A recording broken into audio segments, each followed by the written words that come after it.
I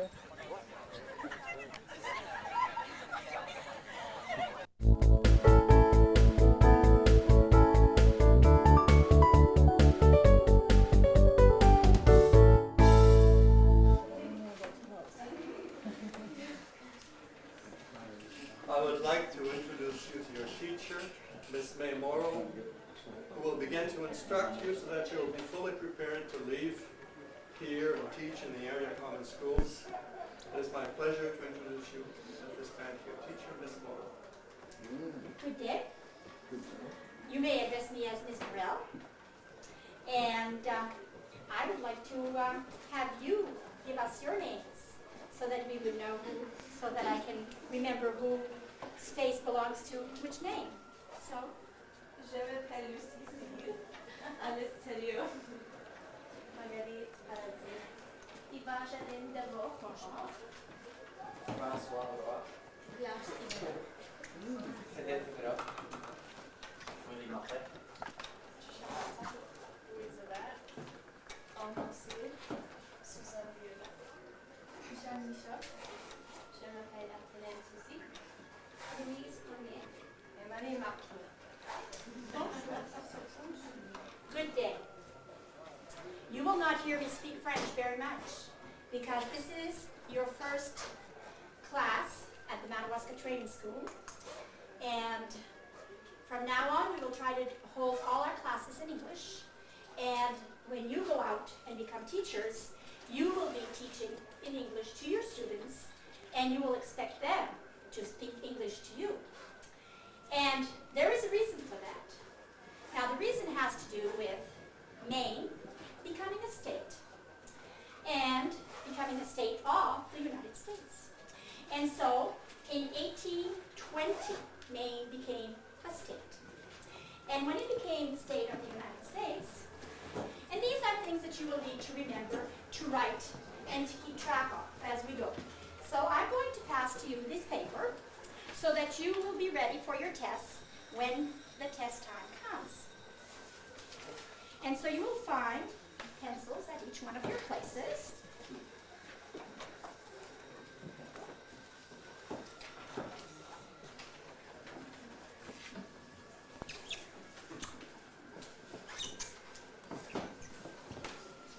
And please do not lose your notes, as they are very important. Now, 1820 is one of your dates that you must remember. That's when Maine became a state.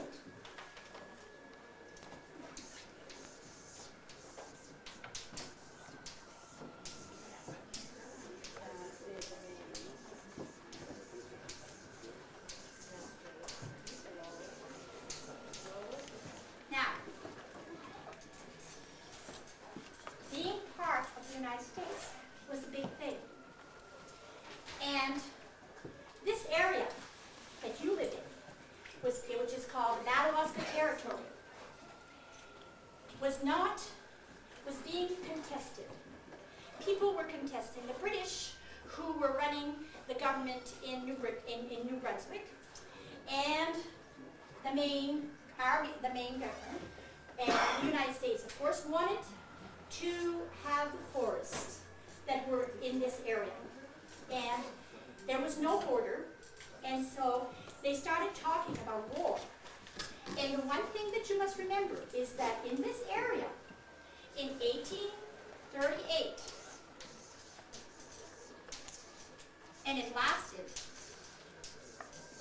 these 2 years, these people were talking of war. And it is called the Aroostook.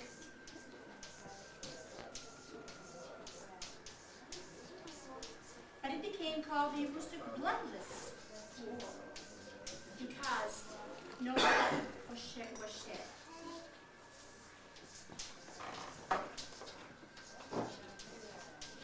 So those are 2 dates that you need to remember. Now, the United States wanted to lay claim to the Madawaska Territory in the name of Maine, our state, and New Brunswick wanted it also.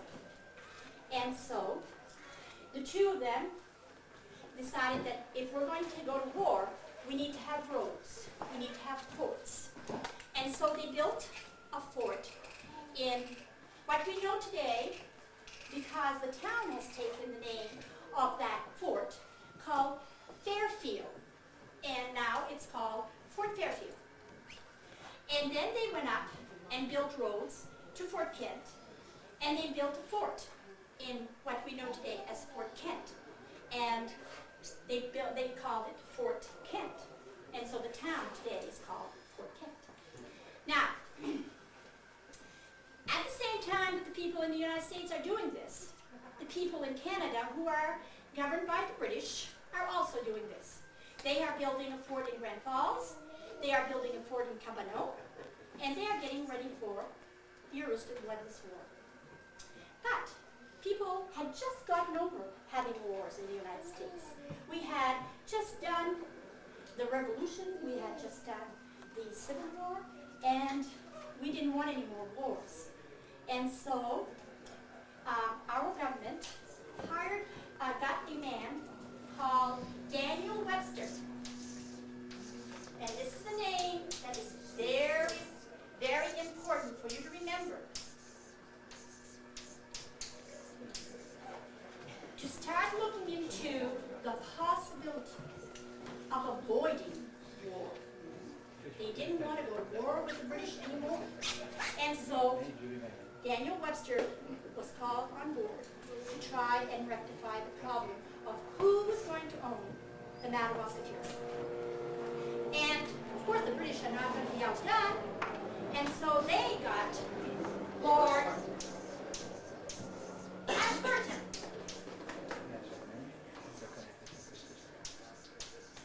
And these are two very prominent names in this area. Because had it not been for them, chances are that the Aroostook War would have taken place, and it would not have been called the Bloodless War. Now, Daniel and Lord Ashburton, Daniel Webster, talked. They looked over maps, and they were able to find a map that was in Paris that had been sent to one of our very prominent Ben Franklin. And on there, it showed what they call red marks. And they were the line of convenience. Now, they were not called borders. They were called lines of convenience. And the lines of convenience became the borders. And the lines of convenience became the border between Canada, as we know it today, and the United States. And those lines of convenience were St. John River, the Aroostook River, which runs down along Fort Fairfield, and the Cowes River, the St. Croix, which is in Cowes. And these are the lines that make the border between Maine and the United States. And Daniel Webster and Lord Ashburton are the ones who they had not been given the permission to give away any of their land. But by using the rivers, they were able to make everybody happy, or at least partly happy, because people who were living on this side of the border became Americans. People living on the other side of the river became Canadians. At one time, they were just Acadians living in the Madawaska territory. Now, because of that happening, called the Webster-Ashburton Treaty, which took place in 1842, some 36 years ago, to your first class here at the Madawaska Training School, because of this, you have now got to be teachers who are going to speak English to your students, learn to speak English, and have your students speak English. Most of them will come from French-speaking families, but they will need to learn to speak English. And so, we will talk tomorrow again a little bit more about our Maine history and a little bit more about how the state of Maine affects this area. But for today, that will take care of our first class. Thank you. You were very good students. Thank you, Ms. Moore.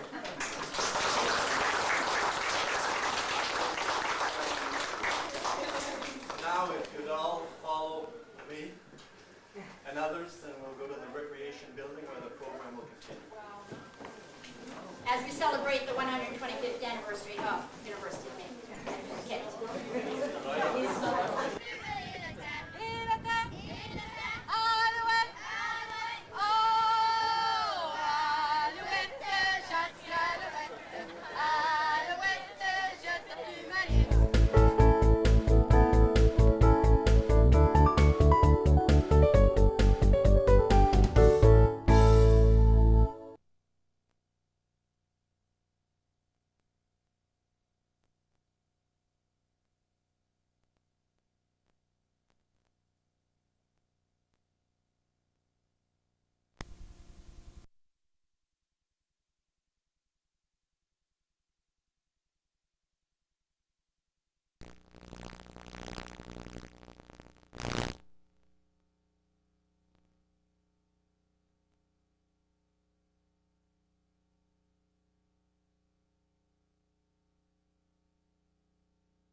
I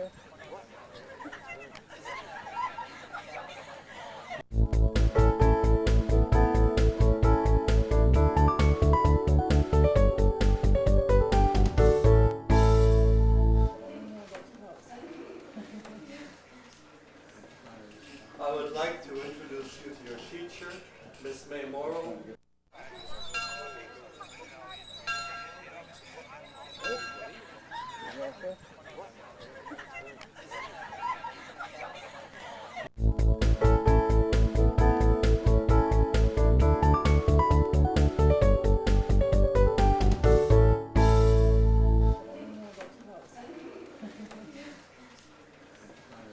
I would like to introduce you to your teacher, Miss May Morrow, who will begin to instruct you so that you will be fully prepared to leave here and teach in the area common schools.